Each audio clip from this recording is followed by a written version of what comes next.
Corona वबा की वजह से इंतकाल कर गए सरकारी मुलाजमीन के रिश्तेदारों को मुआवजा दिलवाने के लिए वेलफेयर पार्टी ऑफ इंडिया जिदोजहद कर रही है।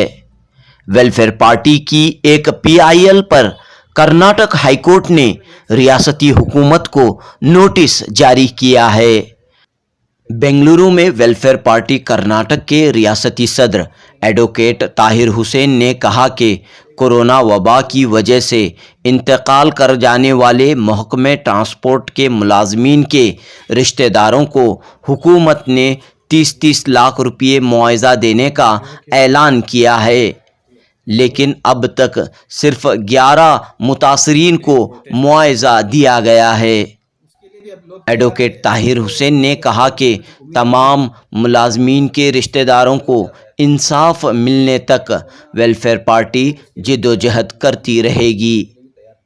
पेश है जनूबी न्यूज़ की रिपोर्ट। देखिए, वेलफेयर पार्टी की जानिब से हमने जो कोरोना के दोनों वेव्स आए, पहले और सेकेंड वेव्स में, उसमें इस बात की कोशिश की कि गवर्नमेंट ने जो वादा किया था, जो गवर्नमेंट एम्प्लॉइज़ हैं, ख़ास करके ट्रांसपोर्ट एम्प्लॉइज़ के जो एम्प्लॉइज़ ड्यूटी के दौरान कोरोना में अपनी जान गंवाते हैं, उनको हुकूमत 30 लाख रुपए मुआवजा देने का एक सर्कुलर के ज़रिए से बाकायदा हुकूमत ने वादा किया था। लेकिन जब हमने आरटीआई के ज़रिए से मालूमात हासिल की तो हमें मालूम हुआ कि तकरीबन 350 एम्प्लॉइज़ इंतकाल हुए हैं, लेकिन हुकूमत ने सिर्फ 11 ख़ानदानों को इसका मुआवजा दिया है। तो हमने एक नहीं बल्कि दो मरतबा अभी कुछ महीने पहले फिर फ्रेश आरटीआई हमने हासिल की, उससे भी यही मालूमात हमको मिली कि हुकूमत ने और मज़ीद किसी ख़ानदान को पैसे नहीं दिए हैं, जबकि ख़ानदान के अफराद दर बदर भटक रहे हैं। तो इसको हमने देखते हुए हमने इससे पहले भी वादा किया था कि अगर हुकूमत हमारे इस मुतालबे को पूरा नहीं करती है तो हम अदालत के ज़रिए से इस मसले को हल करवाएंगे। तो उसी वादे के तहत हमने कर्नाटक हाई कोर्ट में एक पीआईएल दाखिल की और पीआईएल की सुनवाई हुई है अभी 13 तारीख को। उसमें ऑनरेबल कोर्ट ने जो है अभी हुकूमत को नोटिस जारी किया है। तो अब हमें उम्मीद जागी है कि जल्द ही हुकूमत जो है अलर्ट होगी और ये जो ख़ानदान के लोग हैं जिनको मुआवजा नहीं मिला है अभी तक, वो इनको मुआवजा हासिल होगा। तो ये तमाम मुलाजमीन ट्रांसपोर्ट डिपार्टमेंट के हैं या और दीगर शोबों के भी हैं? नहीं, ये 4 जो डिवीजन्स हैं ट्रांसपोर्ट डिवीज़न के डिपार्टमेंट के, केएसआरटीसी है, एनडब्ल्यूसी कल्याण कर्नाटका है और बीएमटीसी। तो ये 4 जो डिपार्टमेंट हैं, इन 4 डिवीजन्स के हमने मालूमात हासिल की थी और ये चारों जो है ट्रांसपोर्ट डिपार्टमेंट से मुताल्लिक़ हैं।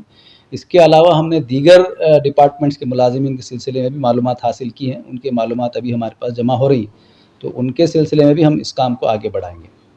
मेडिकल फील्ड में भी कई मुलाजमीन कोरोना में मौत हुई है जी, तो इस बारे में कोई तफसीलात आपके पास हैं? अभी हमने इस सिलसिले में भी जो है आरटीआई दाखिल की है। जो फ्रंटलाइन वर्कर्स थे मेडिकल के, डॉक्टर्स हैं, नर्सेस हैं, आशा वर्कर्स भी हैं इसमें, तो ऐसे कई लोग हैं। हमने जर्नलिस्ट के सिलसिले में भी, सहाफ़ियों के सिलसिले में भी मालूमात हासिल की हैं, पुलिस डिपार्टमेंट से के सिलसिले में मालूमात हमने दाखिल की हैं।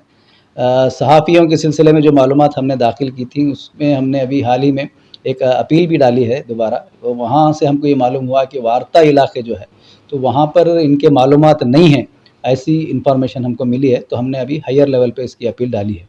तो इस तरह हर डिपार्टमेंट के ताल्लुक़ से हमने मालूमात हासिल करने की कोशिश की है।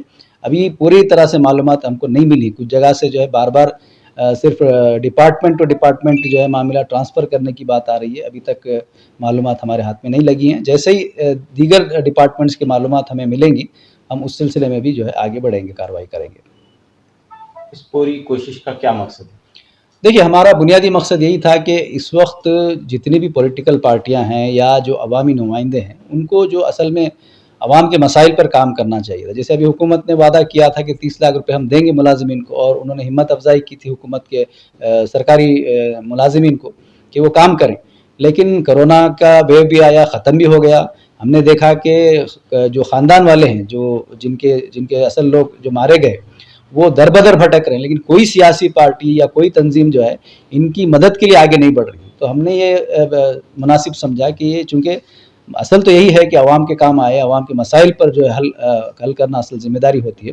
तो इसलिए सिर्फ इस मकसद के तहत कि ये जो परेशान हाल लोग हैं ان کی امداد ہونی چاہیے, ان کی آواز اٹھانی چاہیے. ان کی آواز بننے کے لیے جو ہے ہم نے یہ کام کو ہاتھ میں لیا ہے, اور ہمیں امید ہے کیونکہ ابھی کورٹ نے جیسے ہی یہ نوٹس جاری کیا ہے تو میں اگلی ہیئرنگ کے اندر جو ہے یہ معاملہ حل ہو جائے گا, اور جو متاثرین ہیں ان کو رقم بھی مل جائے گی.